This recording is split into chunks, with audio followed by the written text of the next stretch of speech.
The Super Bowl is one of the biggest sporting events in the world. It's the game that happens just once a year where the winner is crowned the NFL champion. Today we're going to talk about one of the most bizarre situations involving the Super Bowl that you'll ever hear. Many players make it to the big game once and never make it there again, so when players get there, they appreciate and embrace the moment. But here is a story of a player that went missing just a day before the Super Bowl was set to take place. In the 2002 season, the Oakland Raiders were the best team in the AFC, going 11-5 on the season. Part of why they were so successful is that they had the best offense in the league. With Jerry Rice and Tim Brown at the wide receiver positions and MVP quarterback Rich Gannon throwing to them, their high-powered offense was at the top of the league in several categories. When it came time for the playoffs, the Raiders had an easy path. Being the top team in their conference, they secured a bye week for the first round. In the divisional round, they beat Curtis Martin and the New York Jets in a 30-10 blowout. Then, in the conference championship, defeated Steve McNair and the Tennessee Titans 41-24 in another blowout. They were well on their way to winning their first Super Bowl since 1984. The game was scheduled for Sunday, January 26, 2003 at Qualcomm Stadium in San Diego, and the Raiders were set to go against the Tampa Bay Buccaneers, who had the best defense in the NFL, and the Raiders' former coach, John Gruden. It was a matchup for the ages, with the league's top-ranked defense going against the league's top-ranked offense for the first time ever, and the Raiders were the slight favorites to win. So far, everything was looking good until the day before the Super Bowl when, unexpectedly, they would lose a key player.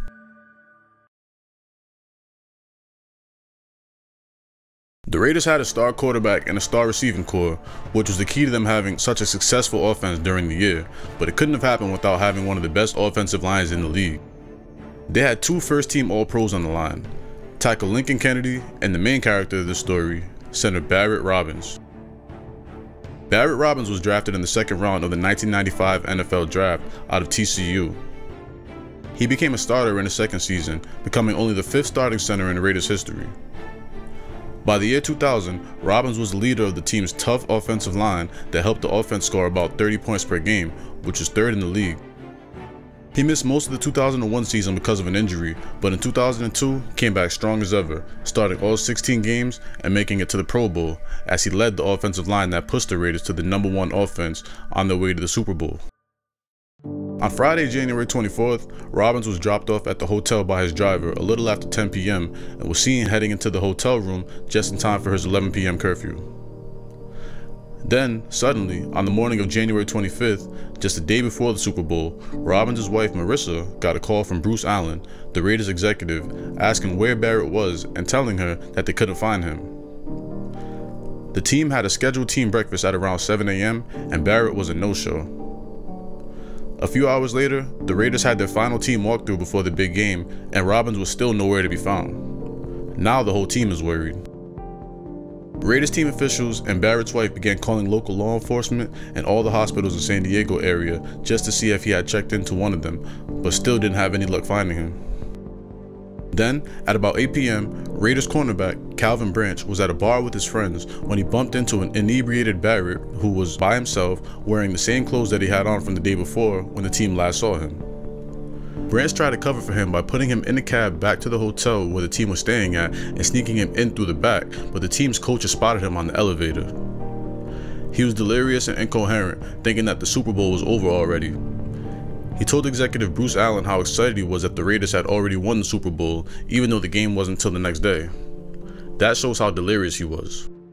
They had him stay with the team doctor to see if they can get him recovered enough to play, but once head coach Bill Callahan found out how disoriented Robbins was, he took him out of the starting lineup and had his wife come get him and told her to keep Robbins away from the team until after the game.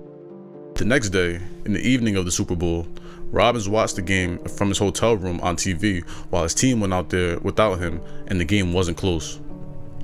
The Raiders offense was unable to get anything going and the Buccaneers blew them out with the final score being 48-21. I'm not saying that him playing would have made all the difference and his team would have won had he played, but Barrett was a very important part of the team's offense. He's the one that was in charge of calling out the blocking schemes for the team, and maybe things could have ended differently had he been there. The Raiders season ended in disappointment, and some people couldn't help but to point the finger at their center, who led the offensive line, but basically took himself out of the biggest game of the year. But what caused Barrett to even go missing in the first place? So we know how they found Robbins, but where was he in the first place? Offensive lineman John Ritchie said that his wife saw Robbins leaving the family hotel after 11 p.m. on January 24th, which was after the team curfew. According to Barrett, he met up with some strangers outside of the hotel when he then decided to go back into the hotel room and pack all of the liquor from the minibar in his room into his book bag, jumped in a cab with the strangers, and drove to Tijuana, Mexico, which was only 20 minutes from where he was staying in San Diego. Listen to him tell about his time in Mexico. Partied all night, partied all day. Ended up in a hotel, people with whiskey and just partied for a lot of time, just let it go, just kind of let myself go. Now you said there was women in Mexico? Yeah, well, prostitutes, He continued drinking into Saturday morning and drank some more throughout the day. So while his team was having a walkthrough going over plays, Barrett was out somewhere drinking the day away until around 8 p.m. when his teammate Calvin Branch found him at a bar and brought him back to the hotel. He was clearly in bad shape and obviously made possibly the worst decision of his career. But why? What would make one of the most important players on a Super Bowl team just abandon his team like that?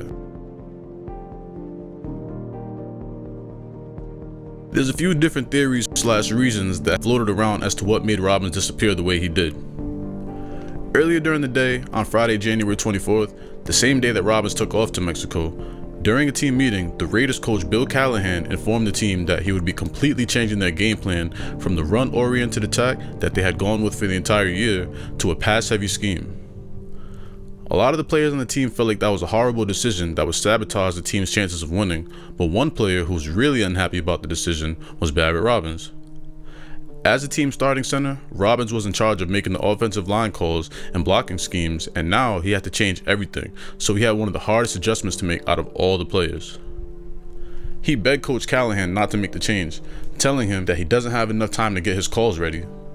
Many of his teammates who spent a lot of time with him believe that these last-minute changes are what triggered him to abandon everybody, but Robbins says there was a different reason. While some would blame Coach Callahan changing the game plan and putting this heavy burden on Barrett for Barrett's disappearing, this isn't the first time that he's left his team abruptly. In 1996, during his second season, a day before a Week 15 matchup against the Denver Broncos, Robbins was found disoriented wandering around the team hotel in Denver and was hospitalized after they found him. He ended up not playing in the game against the Broncos.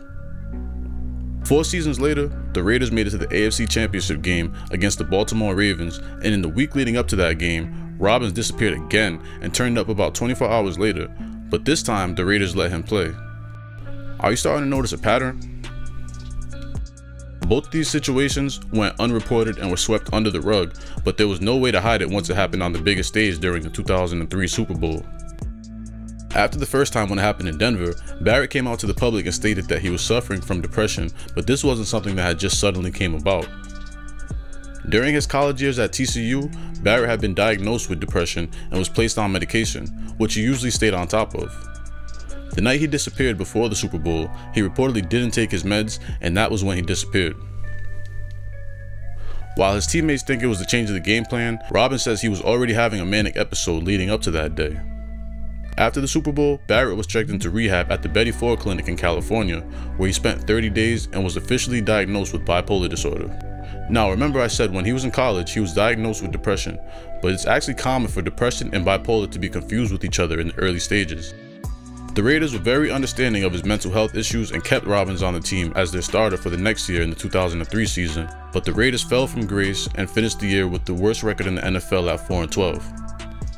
Robbins was then released in the summer of 2004 after testing positive for steroids and never played another game in the NFL again. Robbins leaving the NFL began a downward spiral in his life. A few months after the Raiders released him, he was arrested for punching a security guard in San Francisco. Then, in January 2005, Robbins was involved in a brawl with police in Miami, which ended up with the police striking him with 3 bullets, and he was still charged with attempted murder, where he was put on 5 years probation. In 2008, he ended up at a Houston rehab center where he spent a whole year. Then, in 2010, just 2 years into his 5-year probation period, he was pulled over with drugs in his car and was sentenced to 5 years in prison. After he was released, in August 2016, he was sent to a mental facility after being charged with felony battery for assaulting a mother and her daughter in Florida. Finally, in November 2020, Robbins was followed out of a restaurant in Delray Beach, Florida by an employee who accused him of leaving without paying when he then threw a rock at the employee. Barrett was taken into custody. These days, Robbins appears to be trying to turn his life around. He's working on, quote, being comfortable in his own skin and leaving the past behind him, which is great news. Mental health problems are no joke, and I just hope Robbins continues to try to improve. That's it for today, guys. Thanks for watching. Make sure you subscribe. There's more stories just like this coming real soon.